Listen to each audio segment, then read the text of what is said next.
Guyyaan amajjii 9 barri 2019 bakka irraan dhaggeeffachaa jirtan hundatti nagaan keenya sinaa qaqqabu dhaggeeffattoota raadiyoo Finfinnee kabajamoo ashamaa. Sagantaa keenya irraan keessummaa tokko isiniif qabna. Dr. Gizaachoo Teessoo jedhamu. Dr. Gizaachoon ogeessa Urban Planning and Public Expertidha. Dursa ogeessa guddinaaf pilaanii magaalaa Finfinnee ta'anii kan hojjechaa turan yoo ta'u, amma immoo biyya Ameerikaa kutaa Texas keessatti Project Manager ta'anii tajaajilaa jiru. Dhimma magaalaa Finfinnee fi naannoo Oromiyaa akkasumas waa'ee daangaa fi bulchiinsaa irratti turtii waliin taasifnee jirra. Kan isaan asofsiise Daraaraa Dhadhiiti. Turtiin keessan haga xumuraa sagantaa keenyaatti waliin haa ta'u kan isiniin jedhu ammoo keessummeessuun kan isin faana turu an Iddoo Isaa Qajeelaati. Ammas dudumaan gara gaaffiif deebii Dr. Gizaachoo Teessoo waliin taasifnetti haseennu.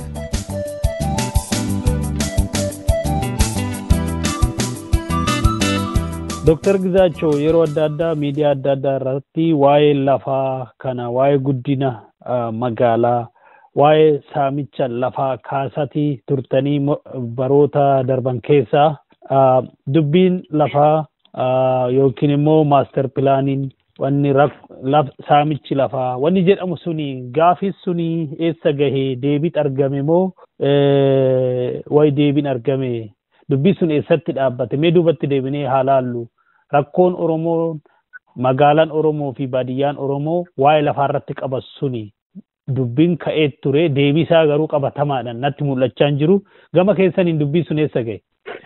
Egaa kanuti ilaallutti rakkoon sun dubbiin sun akkuma jirutti jira dubbiin sun deebi'ee hin deebine maaster pilaaniin dhaabbate haa jedhamu malee maaster pilaanii isaan dhaabbanne uummanni buqqa'e sunis deebi'anii sila qe'ee buqqa'anitti deebi'anii galuu yoo galuu dadhabanillee qe'een buqqa'an suni akka jirutti hin jiru ta'ellee mootummaan fuudhee kunuunsa godhee fi akka deebisee qubsiisu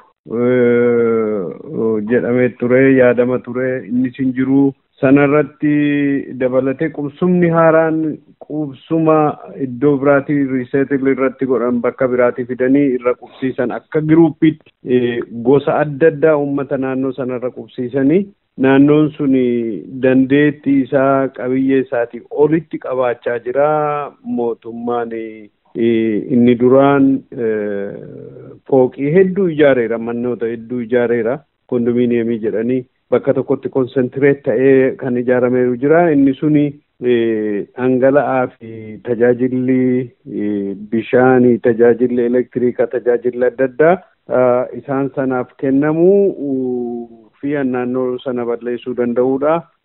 Guddinni iddoo tokkotti konsentireet ta'ee dhufummoo naannoo sana akka maleetti balleessa uummata naannoo sanaas qabeenya naannoo sanaas hin balleessa jechuudha. Inni suni ammayyuu uummanni Oromoos fuula itti kennatee hin jiru maaliifi mootummaan kun jijjiirame jedhee mootummaan Oromoof yaaduu dhufee intarestii uummata Oromoof nu eega jedhee isaanirraa abdii qaba. Abdiin suni garuu ammatti guutamaaf hin jiru. Abjuun abbaa biyyummaa Oromoon qabaachaa jiru jechuun koo amma fakkeenyaaf akka magaalaa Finfinnee akka magaalaa Harar, Direedawaa, Jimmaa, Goobba magaalaa adda addaa gurguddaa Oromiyaa keessa jiran 100 lakkaa'amanii Oromoo jala hin jiranii qabeenyaan practically jechuudha. Isaan sun jurisdikshinii Oromiyaa jala galanii bulchiisa Oromiyaa jala galanii taaksiin biyya sanarraa galu galiin biyya sanarraa galu suni bulchiisa Oromiyaatti galee rakkoon biyya sanarra jiru immoo mootummaan Oromiyaa akka to'atee to'annaa godhuufiifidha. Silahan akka seera federaalaatti han ta'uu qabu jechuudha. Kuni hundinuu waan ta'aa jiru natti fakkaatu hin taane. Fakkeenyaaf amma magaalli Jijjigaa lafa Jijjigaa jedhan kuni Jigjigaa jedhanii maqaatti jijjiiranii takkaa dhaga'amee hin beekne waan akkasiifaa kana rakkinni karaa naannoo sanaa dhalateeru akkasumatti hin jira baadiyyaa keessaan illee haala misoomaan namoonni keenya ka'aniiru jiru haala misoomaan namni ka'u misooma dhuunfaa investorri waan dhufeef jecha qofaa waan ka'u otoo hin ta'in silaa haala waloodhaaf bu'aa waloodhaaf yoo ta'e malee haaluma dhuunfaadhaaf akka hin ka'amne turan jedhame inni suni deebi'aan jiru mootummaanis sana dhiisee attenshiniin isaanii gara siyaasaatti galagalee jira.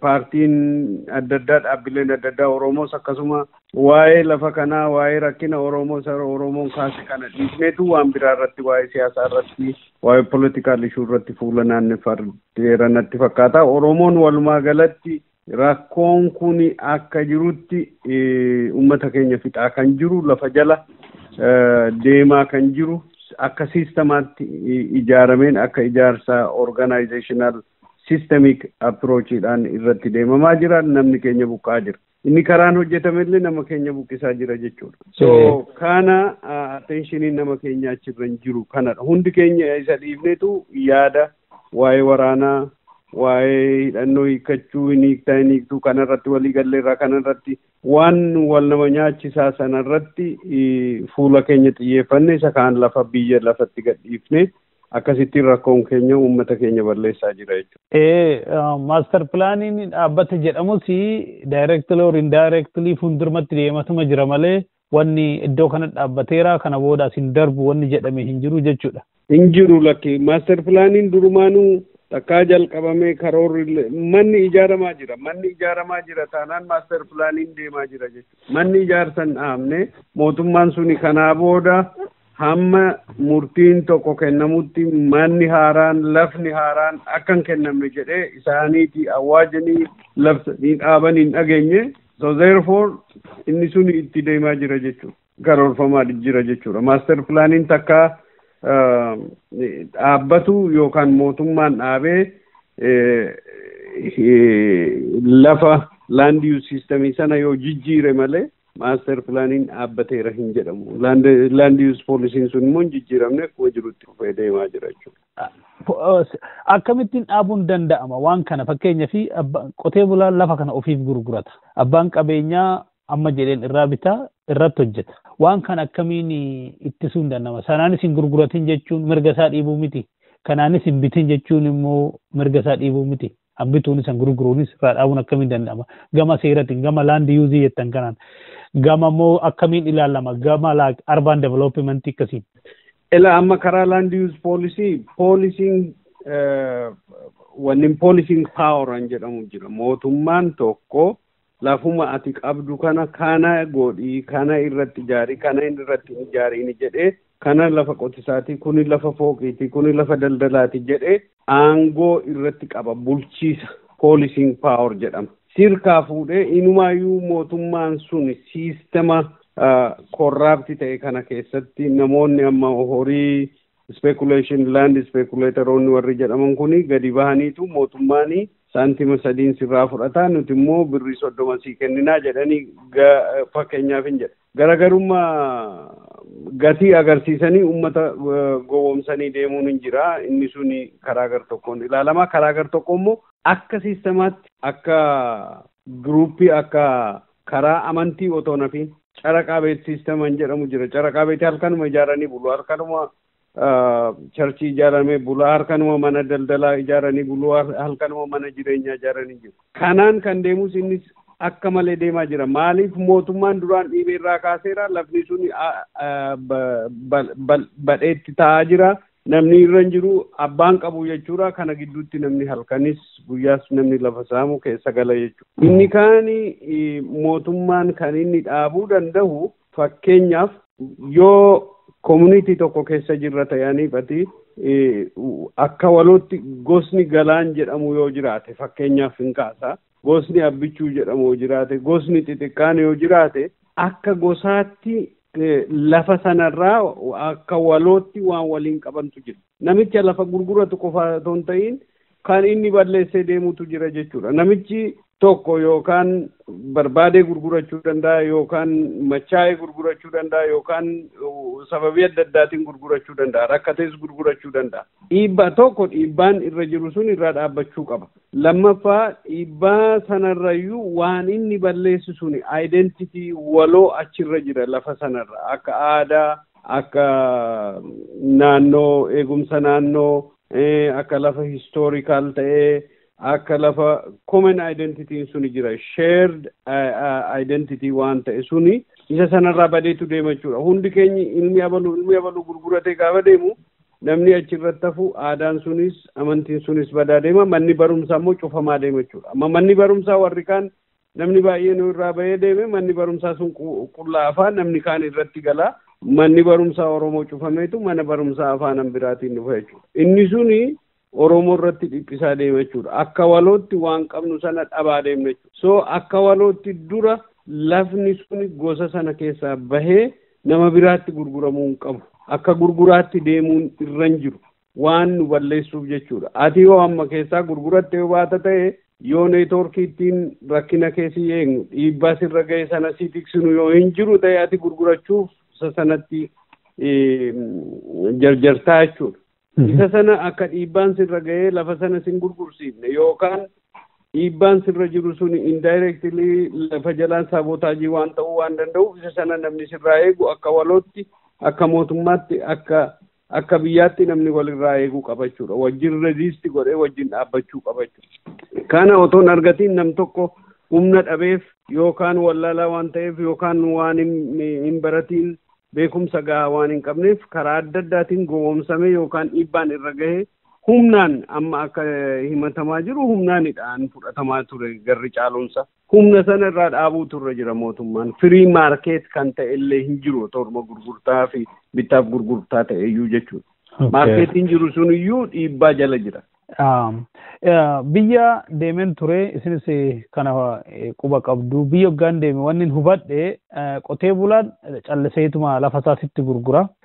Kaadireen immoo laficha leegaalaayitii godha abbaan gazzabaa lachuu dhafuu birii qooda.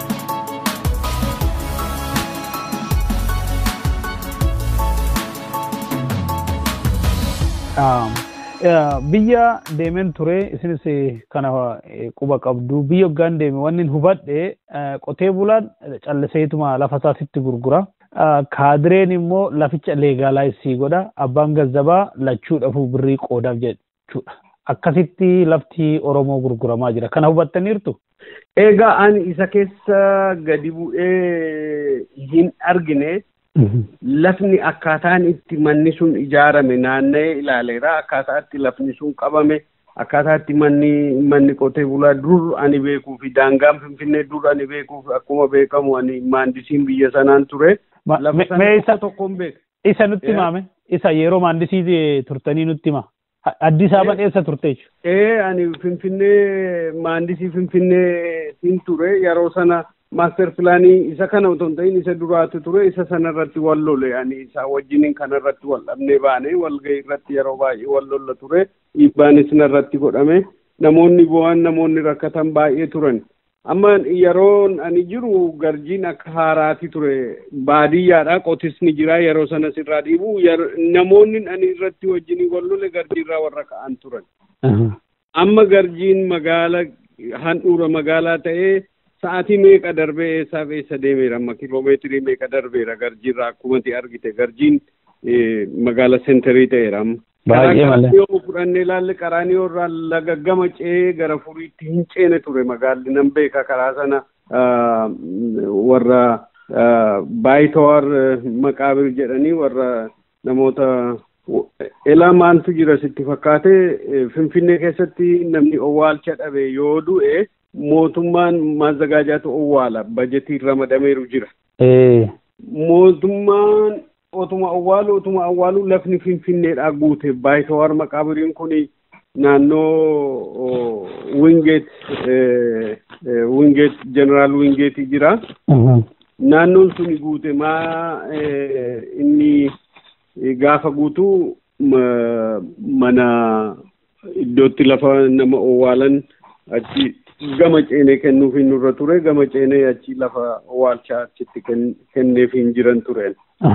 So inni biyya keessaa guutee inni sunis waa'ee dhuma mootummaa wayyaaneen guyyaan nama ajjeeseetti achi keessatti owwaalan natti fakkaata nama baay'eetu guyyaan owwaalamaa inni suni waan speculationi asaasamaa turedha dubbiinsa waan bira ga'ee mirkaneessa miti garuu informationiin ani qabu mootummaan wayyaanee hospitaalatti gataa keessumaa hospitaala Minilikitti hospitaala Minilikirraa immoo fuudhaniitu gara maazagaajaatti namni firan qabne du'eera jedhanii maazagaajaan nama firan qabne fakkeessitu dhaqee dhugumayyuu nama firan qabnedha dhaqee owwaala jechuudha maazagaajaan.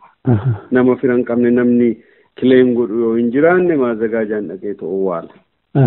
Kana ture amma mootummaan warri ajjeesanii warri toorchii godhanii isaan harkatti du'u garri caaluunsaa akkanatti fakkaatutti baay'itawaar maqaabirii sana keessatti dhahan isaan owwaalamanii sanaaf inni suni guute kanaaf lafa haaraa kennineef jechuudha. Meebii egaa mootummaan gara fuulduraatti adeemu malee dubbiinsaa kanadha. Kanarraa adda baane malee rakkinni lafaa suni yeroo sana jechuun koo yeroo sanaaf gaafa achi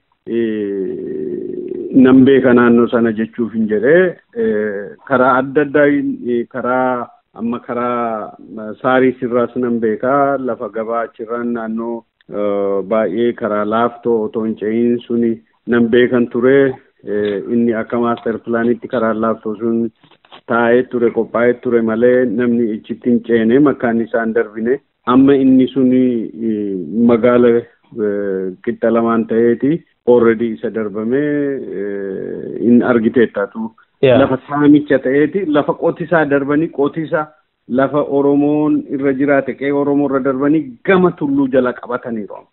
So dafanii isa sana qabatanii inni kun magaala keessatti itti kellaa itti ijaarratanii jechuudha. Isa sana fidanii namoota irra qubsiisuu jechuudha. Kuni haala ethnic cleansing jedhamee duguuginsa sanyii keessatti haala ittiin uummata qubsiisanidha. Asiinoo karaa buraayyuu kana Finfinneen hagam turte jechuudha. Karaa Finfinneen baay'inni isaa amma karaa buraayyuu haa dhaabbatu malee naannoodhuma Askooti. Askoo fi buraayyuu gidduudha kan dhaabbateeru. Naannoon kondominiyeemiin ijaarame tokko jira namootaaf kennan tokko jira. Isaati alatti buraayyuun akkuma magaala xinnoo taate lafuma ganda foon itti gurguramtu turte. Achuma gara kattaa kanuma inni Oromiyaa keessadha inni ammayyuu Oromiyaadhuma keessa jiran natti fakkaata. Oromiyaa keessa garuu baay'ee namootaan paakti ta'eera namni itti baay'ateera. Namni baay'ateera. Anyway maaltu ta'a abbaa dhabe lafni abbaa gaafa dhabe Oromoo abbaa qabeenyaa sana yoo irraa kaaste namichi achirra jiru suni security yoo dhabe yoo boru mootummaan dhufee humnaan irraa fudhata ta'e amma inni shororkaa'eetu ganzaba maallaqa kanatu irra naawayya jedhee gurguratee deema jechuudha. Siistemni suni warri dallaalonni achi keessaa lafa keessaa jiran mootummaa wajjinii wal qabataniitu akka maafiyaatti godhanii siistema sana uummata buqqisaa jiru jechuudha.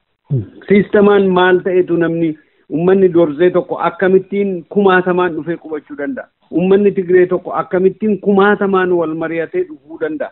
Argite? Qayyoo fi biyya ofii gatee to'i? Biyya ofii gatee dhufee takkaatti dhufee akkamittiin qubata waa qubatu kun immoo akkamittiin waan akkasii dhufa. Kuni siistemaatikaalii waan deemaa turedha. Hamma yoonaatti waggaa dheeraadhaaf kan deemedha. Amma karaa gar tokko yoo dhaqxee ilaalte akkuma jirutti magaalumti isaa namni qubate jirra afaan Tigree dubbata. Inni kan Walaayittaa dubbata. Inni kan waan akkasii kana dubbata. Kuni qotee bulaa tokko irraa buqqisanii qoteeruma bulaa irra fidanii irra qubsiisanii jedha amma Oromoon tokko gaafa iyyatu nageenya. Qotee bulaa erga buqqisanii maa qotee bulaa immoo fidanii irra qubsiisanii jedhanii saamicha yoo Oromoon guyyaa tokko identity isaa gaafate yoo voting wanni isaanii maximize godhachuufidha isaanii nama isaaniif nama isaan fakkaatu diina Oromoo irratti baay'isuuf keessayyuu immoo lafa sana gurguruu qofa otoo hin ta'in daameejiin akkasii kun ethnic cleansing kun irratti deemaa jira jechuudha. Kana practically argaa jirra. Rakkoon kuni magaalotumaa fi naannoo magaala duwwaadha moo rakkoon lafaa kuni baadiyyaa keessas ni jira? In jira bakkuma hundaa jira. Ilaala amma inni baadiyyaa keessa industrial park jedhamee deemu kuni maqaan isaa industirii fakkaata, misooma fakkaata, misooma waan fidu fakkaata. Industrial parkiin kun gaafa dhufu nama highly skilled manpower barbaada industiriin tokko waa dhufu. Highly skilled manpower sana waa barbaadu qotee bulaan sun achitti qaxarame ittiin hojjechuu hin danda'u yoo leeverii waan alle ta'e gaafa warri skilled manpower ta'anii dhufan nama kuma tokko nama kuma lama dhufe suni mana barbaada jechuudha. mana nyaataa barbaada, mana hoteelaa barbaada, sarviisii waan allee mana barumsaa barbaada. Kun hundinuu lafa barbaada. Lafa fuudheetu mootummaan kennaafi jechuudha. Isaanis bituutti ka'u, magaala tokko ijaaruutti ka'u jechuudha.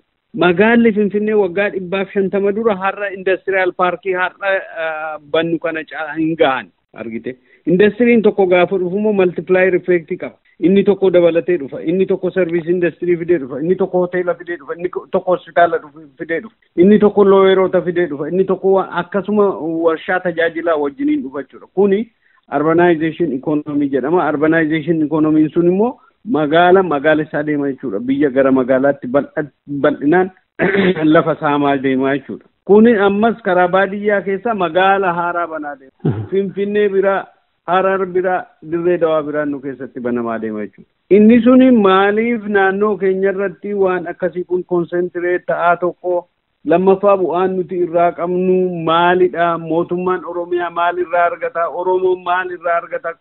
Akka dhuunfaatti uummanni achirraa buqqa'e aadaan achirraa buqqa'e waan hundi sun garam gahe maal ta'aa inni jedhu suni mootummaan Oromoos haa ta'u dhaabboliin Oromoos ammaaf irratti ija isaanii gargalfatanii hin jiranii wal loluu irratti xiyyeeffatanii nuti jalaan Oromoon jalaan dhumaa jira. Inni buqqa'u, inni daangaarraa buqqa'u, inni saanqillaan fixu, inni gumuus fixu, inni Sumaaleen fixu lakkoofsan qabu jechuudha.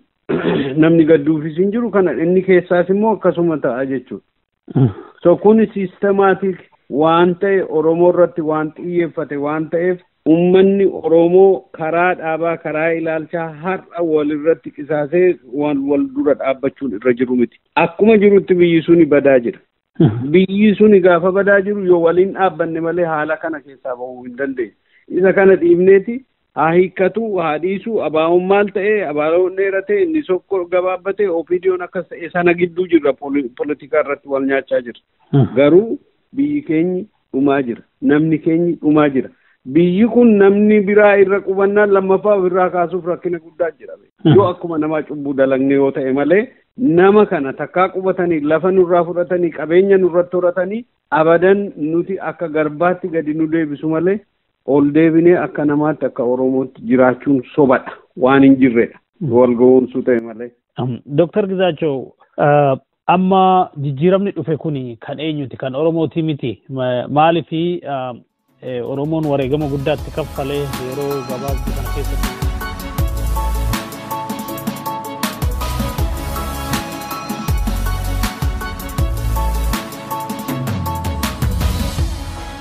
Dr. Gizaachoo amma jijjiiramni dhufe kuni kan eenyuti? Kan Oromooti miti? Maaliifi Oromoon wareegama guddaatti kaffalee yeroo gabaabduu kana keessatti yeroo dheeraas haa ta'u irra immoo saffisaan waggaa 3 arfan darban keessatti saffisaan Oromoon wareegama guddaa itti kaffalee jijjiiramni dhufeera akka biyyaa waliigalaatitti. Bu'aan kun eenyuti? Kan Oromooti miti? Kuni an Oromoo hoo ta'e immoo political crisisiin keessattuu Oromiyaa keessatti argaa jirru kana akkamitti ilaaltu?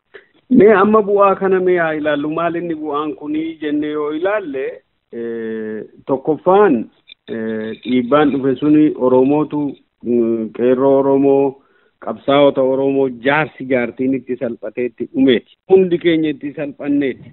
Nuti egaa biyya Ameerikaa teenyu malee namni biyya keessatti obbolaan irraan dhumne hin jiru jechuudha. Halkanii guyyaa namni hin boonye hin jiru jechuudha. Kanatu jijjiirama kana fide.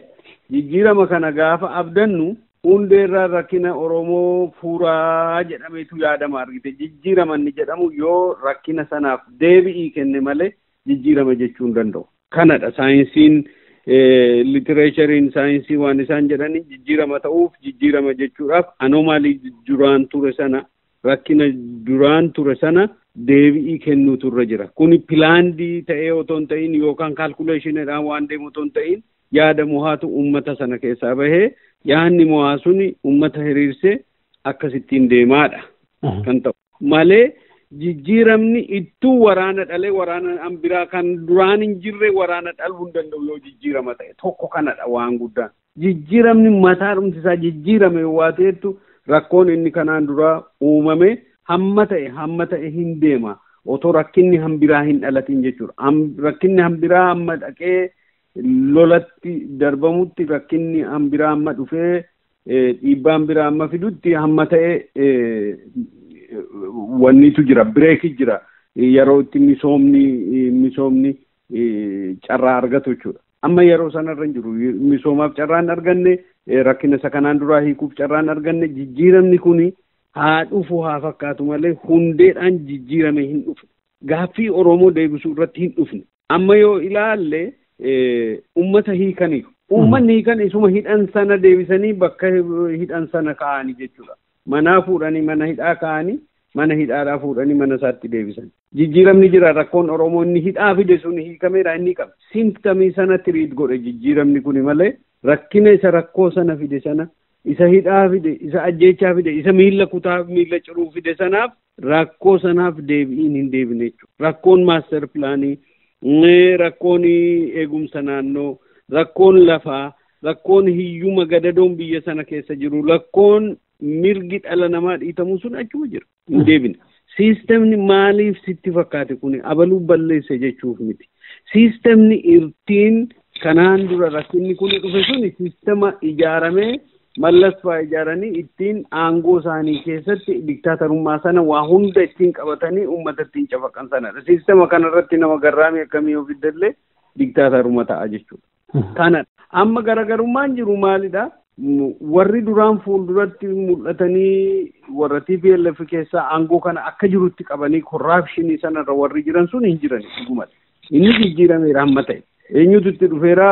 Abiyyi faatu itti dhufee Lammaa faatu itti dhufeera jechuudha. Ilmaan Oromooti jedhee Oromoon abdii guddaarraa qaba jijjiirama nuu fidu rakkina keenya isan Finfinnee sana bulchiisatti deebisu Oromiyaa jalatti deebisu afaan Oromoo biyya federaalaa keessatti dubbatama. Biyya kamirrattuu dubbatama keessuma afaan kanaan dubbadhu jedhanii konstituushinii irra kaa'uun sun dhiibbaa guddaadha. Jenosaayidii guddaadha karaa Oromoon inni fidu jechuudha. Karaa uummata warra kaaniyyuu jechuudha. Mootummaan suni qophii miti kana hubachuudhaaf. Konstituushinii sana jijjiiree konstituushiniin har'a teekinooloojiin jira, kompiitarri jira. Afaan kamiin takkaatti barreessuu dandeessa? Afaan kamiin takkaatti print out gochuu dandeessa? Telefoonni bakka hundaa jira. Warri afaan namaa hiikani bakka fe'e ta'anii fedhan Ameerikaa irraa illee achi ta'anii jijjiiruun hin danda'ama jechuudha. Karaa adda addaa hojjechuun hin danda'ama. Akka arginutti teekinooloojiin bakka durii miti. Bara konstituushiniin Haile Sillaasee barreeffame agariitu yesiraa qaanqaa inni jedhamu yesiraa qaanqaan abbaa fe'aa ta'uu afaan Oromoon barreessu biyya Tigraay dhaqxe Tigreen barreessi biyya Amaaraa dhaqxe afaan Amaaraan barreessi yoo Tigreen tokko dhufee biyya Oromiyaa keessatti afaan Oromootiin tajaajiluu dadhabe kompiitara keessa galanii foormii afaan Tigreetiin baasanii fi appilikeeshina afaan Tigreetiin barreessu sana fuudhanii nama afaan jijjiiruu fi telefoona bilbilanii har'a Maqaleetti bilbilanii afaan irraa jijjiiruun baay'ee salphaadha. Namni afaan Tigree beekoo jiraate jechuudha. Kuni waan biyya diiguu miti waan nama wal ajjeesisu miti. Kana faatu deebi'uu dadhabe. Bulchiisi Finfinnee namni isaan amma rakkisaa jiranii dimokiraatik raayitii nama jiraattonni Finfinnee mirga dimokiraasii qabu. Nama filanii kantiibaan keenya abalu jedhanii yookaan mikir beetii sana keessatti mana marii Finfinnee sana keessatti nama filatanii nama bakka buufachuuf mirga isaaniiti. Jiraataan fedhu Tigree haa ta'uu fedhu abbaa fe'aa ta'uu namuma jiraataan namni jedhame mirga qaba jechuudha. Yoo qabeenya ta'e qabeenya abbaa mirgaa property raayitii qaba jechuudha. Kanarra darbe biyya bulchuudhaaf biyya sana keessa biyya Oromiyaa keessa waan qubateef jurisdictional right kan jedhamu sana immoo jira. Inni immoo bulchiisa mirga bulchiisaati. Mirga bulchiisaa Oromiyaa irraa fuudhanii ijaanni achi keessa qubateef isaaf kennuun sirrii. Inni kaanii lakki beeta mangistii as keessa jira, lakki hospitaala as keessa jira, lakki Afrikaan Yuunitii as keessa jira, lakki kanatu irra jira warri jedhani masaraan mootummaa yoo jiraate inni laandiyuuzii tokkodha. Oofisiin adda addaa yoo jiraate laandiyuuzii adda addaati. Manni daldalaa yoo jiraate, manni jireenyaa yoo jiraate laandiyuuzii jedhama. Laandiyuuziin kuni akkaataa itti lafa divaayid godhanii hiranii qoqqoodanii ittiin bulchan jechuudha. Lafni addaa waan ta'e lafa Oromiyaa keessa waan jiru bulchiisa sana fuutee hin kennitu. Bulchiisi Teeksaas keessa yoo jiraate lafni tokko magaalli tokko waan manni mootummaa keessa jiru fuutee mootummaaf hin kennitu. yookaan Afrikaan Yuuniyeeniin waan keessa jiruuf Afrikaan Yuuniyeeniin warra maalii akkas waan ta'eef Oromiyaa irraa hin fudhattu argite sababii godhatte jechuudha. Kana godhataniitu mirga bulchiisa Oromiyaa irraa fudhataniiru jechuudha. Kuni rakkina maal fidaa jenne yoo ilaalle yoo lafni magaala keessatti aktiviitii tokko waa ta'u galii qaba. Galiin sun mootummaadhaaf gala. Yoo manni gurguramu yoo manni kiraayeffamu persentii hammi ta'e gibirri mana marii sanaaf gala. Manni marii suni gibira argata. Manni ijaaraman hundinuu xurii qaba. Xurii sana kosii sana eessatti gatu gara Oromiyaatti gatu. Oromiyaan immoo maaliin maallaqa lafa sanarraan arganne magaala sanarraan arganne maaliin xurii sana haa haqu maaliin uummanni dhukkubsate sana ittiin haa tajaajilu isa jedhu bishaan isa boora'e sana isa faalame sana maaliin haa qulqulleessu inni jedhu suni gatiin isaan beekamu jechuudha. Oromiyaan calluma jedheetu kosii sana qofa argata jechuudha. Negative by product sana negative externality sana taa'ee funaannata jechuudha. Haa ta'u magaalli kun immoo bal'achaa deema gara fuulduraatti urban sprawl jedhamee magaalli akka malee faca'ee bal'achaa deema jechuudha.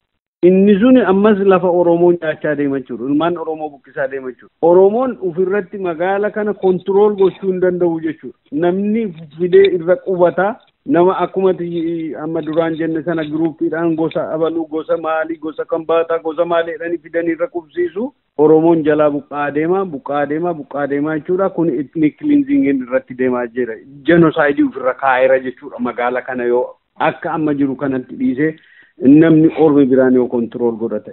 Achi yoo nama tokko fuudhanii achirra maqaa Oromoo achirratti kaa'anii otuma maqaan Oromoo kumaa dammaqsaaf otuma achi jiranii dirribaa kumaa fa'a eenyu fa'a otuma jennu otuma achi jiraniiti Ali Abdoo fa'a otuma jennu namoonni Oromoo otuma achirra jiraniiti namni hammi kun dhume jechuudha. Kana otoo hin ta'in siistemni sun jijjiirame bulchiisni sun bulchiisa Oromiyaa jala galee ilmaan Oromoo warri filataman suni yoo boruu Oromoon nuun filu jedhanii sodaatanii waan bu'aa biyya sanaaf hojjetu jechuudha. Ilmaan biyya sanaaf hojjetu jechuudha. Yoo kana hin taane namni anis otoo dhaqee amma kantiibaa na godhanii akkasumaan hojjedhaa jechuudha. Hamma siistemni suni Finfinneen suni bulchiisa Oromiyaa jala hin galletti nam tokko waan biraa hojjechuu hin danda'u. Kanuma taa'eetu lafuma Oromoo buqqisuudhuma ta'a jechuudha. Kanadha dubbiin jiru rakkinni jiru. Dr. Gizaachoo historical recordii jirurraa ilaalame Finfinneen Oromiyaa jala galuu garuu hin danda'ama possibility isaan jira. Dirqamadha malee dirqama yoo Finfinneen Oromiyaa jala galuudhaa baate waraanni kun hin dhaabbatu abadan. Baraan itti fufa maaliif namni buqqa'uun isaa nafu magaalli bal'achuun isaa nafu. Xuriin sun kosiin sun magaalarraa gadi dhangala'uun isaa nafu. Bishaan keenya qabeenyi keenya gara magaala sanaatti deemuun isaa nafu. Walxaxaa waan deemuufi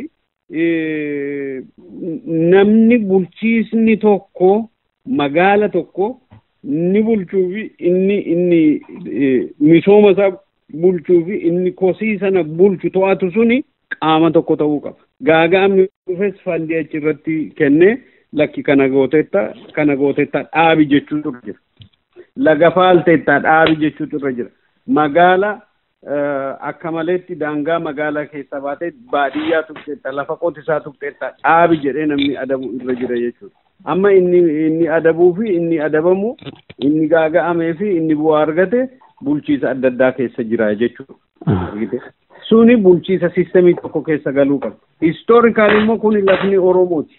Argite ani amma kan hundumaan an sitti maa jiru teeknikaalis waan saayinsii hundaa'e malee akka aadaatti akka qabeenya Oromootti immoo warri himan jiru jechuudha. Akka seenaa Oromootti eenyufaa qabeenya Oromoofaa akka jedhani kanaan dura akkaataatti kitaabarraa baranne akkaataatti haalumti magaalli sun irra jiruyyuu akka lafa Oromoo ta'een beekna. Kotobeen dura afaan Oromoo dubbata ture. Ani Freshman University waan jiru kana yeroo baay'ee dubbachaan ture. Karaan adda addaa atoobisiin adda addaa gara magaalaatti sululsaan akkas ture. Har'a baay'een isaa afaan Amaaraa dubbata. Ibilla Gaxaafoon har'a Oromiyaa keessa jira.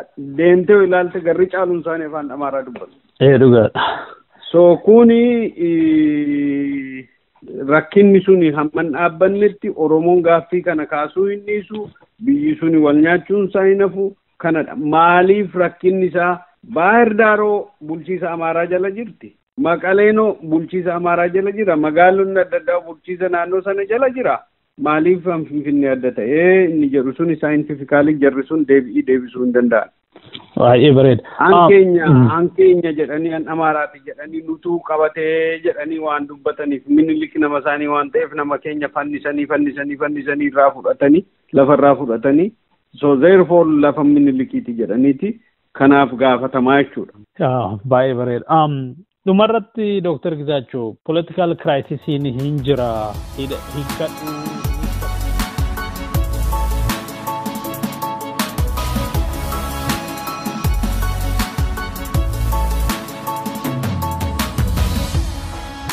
Dhumarratti Dr. Gizaachoo political crisis hin jira hiikkadhu hin hiikkadhuutu jira lolatu jira waraanatu jira akkamitti hubattan kana?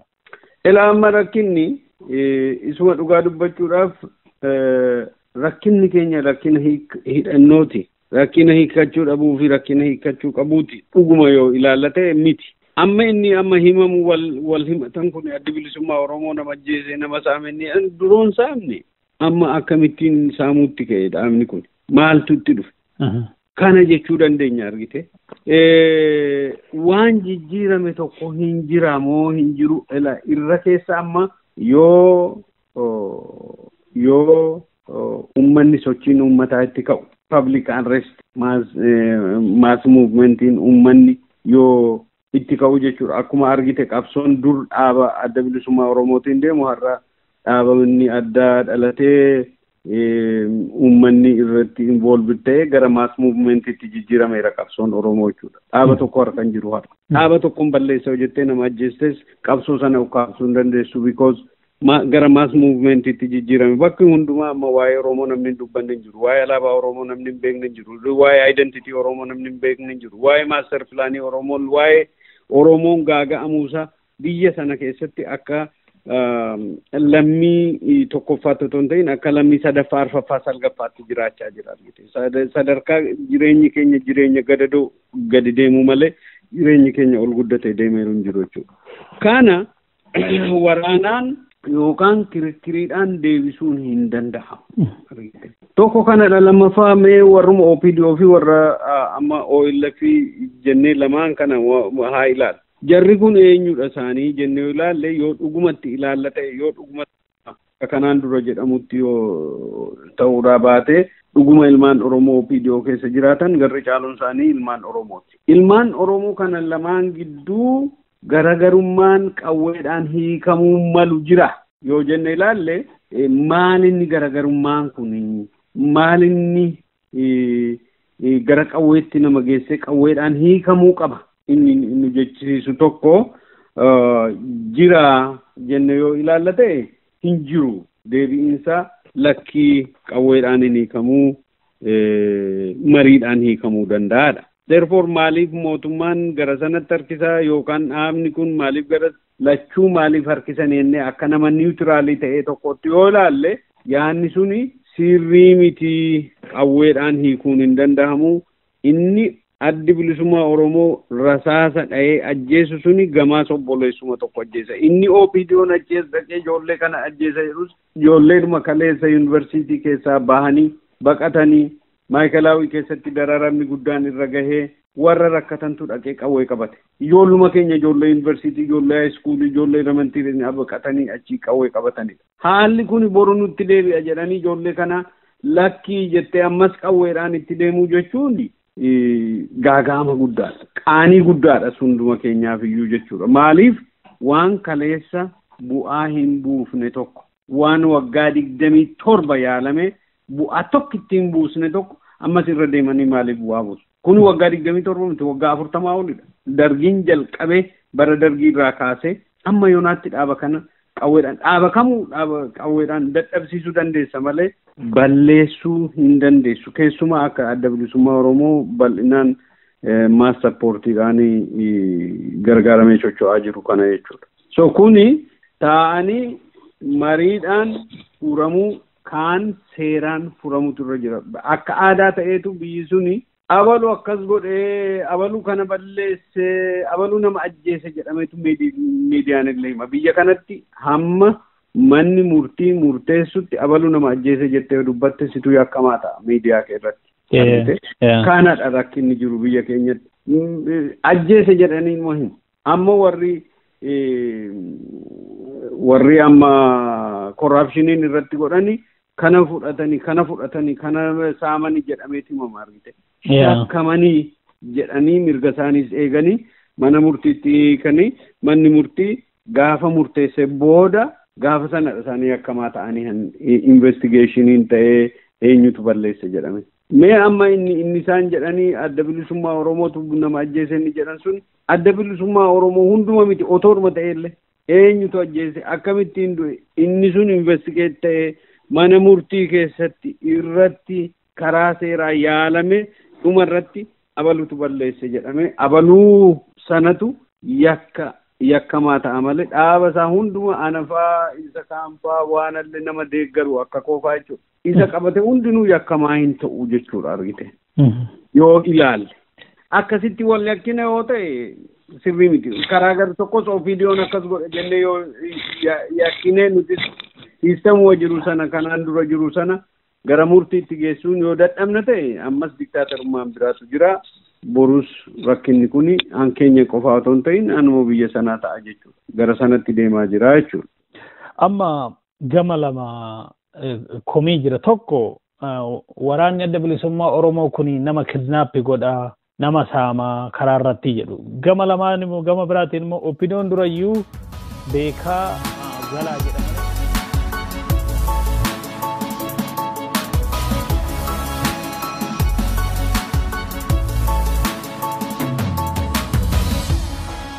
Komii jira tokko waraanni adda bilisummaa Oromoo kuni nama kidnaappi godhaa nama saamaa karaa irratti jedhu. Gama lamaan immoo gama biraatiin immoo opiniyoon durayyuu beekaa galaa jedha malee jarri akka filannoo keessa galanii fi mitii kan jedhu jira. Inni sadaffaan immoo akka sabaatitti qaanofneerra biyyattii fi saba kana bulchuu akka hin dandeenye agarsiisne wal loluun keenya jedha uummanni agartee yaada sadin sii kaase. Waan kan akkamitti hubatta? Elaa amma yaanni dura naa kaaste addi bilisummaa Oromoo nama saameera kanaaf raayyaa ittisa biyyaa sochoofneedha. Nama meeqa saame jennee haa tilmaamnu addi bilisummaa Oromoo kuni ni yaada jijjiirrate yaada dhaaba nama saamuu ta'e haa jennu akka isaan jedhanitti. Nama meeqa saamame nama meeqatu du'e 10 20 30 natti hin fakkaatu argite hin fakkaatu himannaan kuni himannaa hundee qabu. Okay. Inni kun nama saame haa jennume inni ammoo karaa Sumaalee inni karaa Gumuz nama buqqise inni miileenaan buqqise jira inni miileenaan ajjeese jira akkamittiin priority ta'ee dhaabni ofii waggaa 20 meeqa waggaa 30 meeqa 40 irratti duulamee jaalawwan isaa dhabee qabeenya isaa dhabanii namoonni baay'een irratti dararaman otoodhumallee hafuuran galfatiin torban tokkoon buliin attamitti isaan irratti duulli jalqabame warri miileenaan buqqisan otoo jiru warri dhala namaa miila muranii waan goone waan qaanessaa dhala namaa irratti godhan otoo jiranii maaliif kun priority ta'ee yoo jettee ilaalte deebiin sunis mul'ata jechuudha. Garam jira dubbiinan jedhu sun. Maaliif dhaaba kana okay yoo akkas ta'e gaggeessitoonni dhaaba kanaa magaalaa keessa jiru isaaniin maaliif kana gootanii jedhanii investigeetiin godhamne maaliif mana murtiitti hin dhiyaanne dhaaba sanarratti dhiibbaa gochuurra piroosesii biyya sanaa piroosesii tasgabbeessuu sana booressanii gara waraanaatti dafanii jarjaranii fiiguurra warruma nama saaman sana fidanii mana hidhaatti gachanii investigeet godhanii karaa poolisiin karaa mana murtiitiin maa xumuruu hin dhaqne kanadha dubbiin jiru argite. So ammallee karaa mootummaa rakkinni jira jechuudha. Argite inni tokko maal jettee no beekaa inni lammaffaan beekaa galaa jedha malee durayyuu abaawoon biyya keessatti successful akka ta'u opiniyoon hin barbaadu warri jedhantu jira. Egaa warri akkas jedhanis jiru tokko maalidha abaawoon kun gaafa galuu riphee lolaadha argite. Humna hammam akka qabu peerooliin qabu fiisaafuu hammi to'atu hamma tokkodha inni kaan immoo namnu baay'een wayyaaneen baqa wayyaanee irraa waan kanaan dura ta'e irraa salphina sana baqatee namni bosonatti qawwee kaasee baqateeru baay'eetu jira. Mee isa sana akkuma jirutti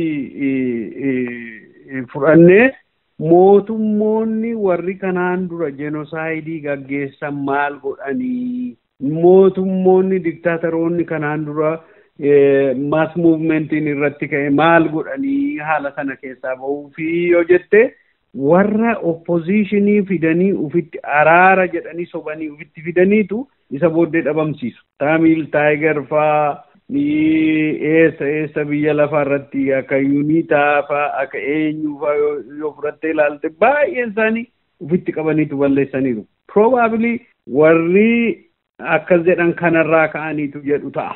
Mee yoo dhuguma dhugaadha ta'e nagaa buusuu barbaadu yoo ta'e addi bilisummaa Oromoo tasgabbaa'ee torban tokko iyyuu hin taa'in dubbiin kun akka wal gochuutti ka'an isuma duriitti ta'e namni ukkaamamuutti ka'e hidhamuutti ka'e akka garaatti deemuun hin danda'amne biyya keessa socho'anii ummata isaanii barsiifachuu hin dandeenye karaa nagaan socho'uu hin dandeenye ofiisa tokko tokko kennuufii hin dandeenye tajaajila tokko tokko warra dhaabbolii kaaniin ufitti qabanii aangoo kennanii fi ajajaa waraanaa godhanii dhaabbolisa kaaniin immoo wasuma shororkeessuutti ka'uun xinnoo dhiibbaa irratti godhuun kanarraa ka'aniitu kana ta'e jechuu ni malu natti fakkaata warri akkas jedhan kun. Kuni karaa kanaa dhugaa fakkaata. Inni sadaffaa Oromoon wal bulchuu hin danda'u sin beeknaa eessayyuun geessanii nuun jedhanii warri nuun jedhan namoonni Oromoon jaalanne namoonni tokko tokko hin jiru. Yaada kun yaada tuffii Oromoo irraa qaban dadhabina Oromooti jedhanii ilaalu maaliifi durumaan gaafa lafa sana lafa Oromoo qabachaa dhufanii gosa Oromoo walitti buusanii Oromoo cabsaniiti ture. Inni suni akka siistamaatti itti fufee divaayidii gochaa turanii. Inni ammaa kunis argitee amma Dr. Abiyyi faa gaafa dheengadda dubbatu gosa tokko naannoo tokko asirraa jechuun sistemaatikaalii nama walitti buusee jira. Nama akka walitti buusu akkan tokkummaan Oromoo otoo hin du'iinuu tokkummaan sun otoo Abiyyiin du'iinuu otoo ajjeechaan irra hin gahiin otoo ilma Oromoo ta'e otoo isa jaalannuyyuu Oromoon akka lamatti baqaqu ta'eera jechuudha. Akka yaadni isaa warra abaluu waliin jedhu ta'aneera jechuudha. Gosa tokko keessatti, hawaasa tokko keessatti, community tokko akka Oromoo keessatti warra abaluu waliin jennee quba walitti qabna taanaan suni balaa biraa fida jechuudha tokko. Karaa lammataa warra abaluutu akkas godhaa jedhamee irra deddeebi'amee dubbatameera. Inni suni jenosaayidiin naannoo tokkotti akka ta'uu akka precursor ta'uu danda'a argite. Namaan dhaqee ajjeesin jettu ati warra sanaan fixin jettu waa tokko akka sana ta'utti amma namoonni diktaatoroonni kanaan dura jenosaayidii godhanii duguginsa sanyii godhaniiru yookaan akka tasaa harkaa baheetu uummanni wal fixa. Gara siviiliitti otoo hin jaalatiin gara siviil wooriitti deema jechuudha. Yookaan jechootuma nama wanni gootu namoonni ilaalcha guddaa qaban namoonni followerota guddaa qabanii poolisii tokko yoo bakka sanaan geessisuu danda'an pilaan B pilaan C jedhanii kaawwachuurra akka salphaatti ajjeesanii amansiisuudhaan biyya keenyaa fudhatan. Haa ajjeesanii jara sanaa balleessanii adda bilisummaa Oromoo yoo balleessan rakkinni biyya sana keessaa waan furamutti fakkaatee waatti deeman gara wanniin suni edaa obboleessuma isaa ajjeessa. Edaa namoonni achi gama sana jiranis obbolaadhuma isaati ilma abaluufaa. Inni kan warruma kanaan dura asirraa deemanii achi qubatanidha. Namni biraan naannoo sana keessa namni keenya wal keessa makeetu jiraata. Inni kaan immoo Amaarris Tigreenis achi keessa qubateera. Yoo kana goona ta'e tokkummaa keenya wal dadhabsiisaa deemna. Practically tokkummaan Oromoo compromise ta'ee yookaan hin badeetoo hin ta'iin namatti akkas fakkaate mul'ata. Abdii kutachiisa nama keenya. So kanatu qabsoo sanarraa duubatti deebisuu danda'a. Hegere akka waliin gallee jabaatee mootummaa kana gaaffii waan inni hojjetu maaliif kana goote jedhee akka hin gaafanne dadhabsiisuu danda'a. Kanadha dubbiin jiru malee dhugumatti Oromoon biyya sana keessatti yoo biyyuma akka Itoophiyaa sanatti impaayera sana keessatti yoo ilaalle bakka adda addaa irratti lola adda addaa irratti hirmaatee tokkummaa biyya sanaa eegee garaa bal'ate immoo uummata baay'ee hundumaallee ofirratti fudhatee qubsiisee yoo beela'an yoo dheebotan fidee ofirra qubsiisee wajjin jiraate akka magaalaatti humnaan illee irraa fudhatan uummata hin dubbannedha. Uummata ani rakkadhe jedhee dubbatee hin beeknedha garaa bal'ate akkamittiin garaa walirratti bal'achuu halagaa qubsiisuu irratti bittaa reebbicha waan nama qaanessu kana ka halagaan irraan ga'e kana ka obsee taa'ee Oromoon akkamittiin waliin obsuu dadhaba torban tokko baatii 2-3 waliin dadhabaa inni jedhu suni dhuguma kana nama jechisiisa natti fakkaata. Garuu kuni ilaalchuma common view waan ta'eef practically waan akkas gara fuulduraatti waan akkas ta'uu natti hin fakkaatu. Ani abdii guddaan irraa qaba. Uummanni Oromoo beekumsa guddaa qaba, dandeettii guddaa qaba, jagnummaa guddaallee qaba. So kana irraa waan akkasii waanuma namoota Oromoo maqaa Oromoo balleessuu barbaadan natti fakkaata. Yoo namumti keenyallee jedhe abdii kutateetu jedha ta'a nam tokko tokko. Dubbiin isaa walumaa dadhabanii waliin ta'anii haasa'uu dadhabuu fi qawweedha wal ari'uu kanarratti namni yaada akkasii kennachuu barbaadanidha. Exactly, yes. Yeah. Dr. Gizaachoo gama kootiin gaafii koo xumureera yeroo biraa sagantaa ittaanuun walitti deebinaa amma garuu yaadni hafeetti dabaltanoo jiraate hiree isiniifan kenna. Lakki ani yaadan hafeellee hin jiru yaada biraa garaa biraatti itti deemna. Yoo danda'ame rakkinni Oromoo amma Oromoo gidduutti jiru akka dhaabaatti dhaabni OPDO fi dhiifama ODP fi OLF gidduu jiru qawwee walirratti fudhachiisu jiraachuun irra jiru ta'anii mariidhaan fudhachuutu irra jira.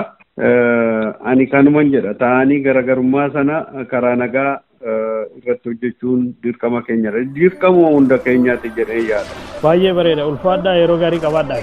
Baay'ee galatoomuu ulfaadha.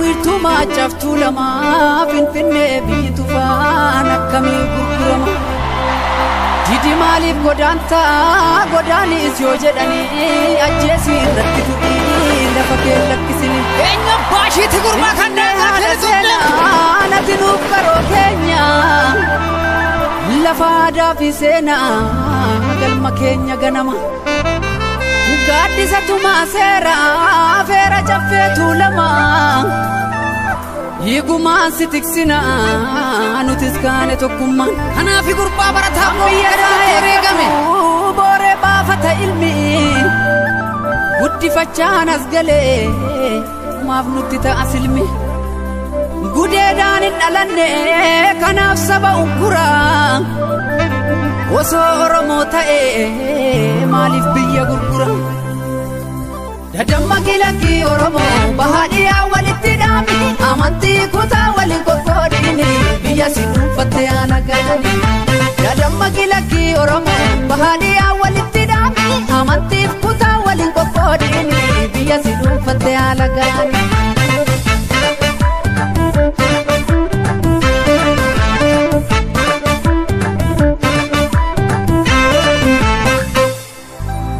Oromiyaa biyya koo meeqa siif itimame dhiigaan si tiksuuf jecha meeqa bahee dhabame seenaa guddaan daganne sirraa qaamna finfinne kanaafi garaan keenya yoomuu kan sin daganne dachee seena qabeetti yaada gootota kumaa bara dheeraaf kabajaan jiraattee bara nadiin si murgitu guddataa araddoo kumaaf diinaan dhuunfatama.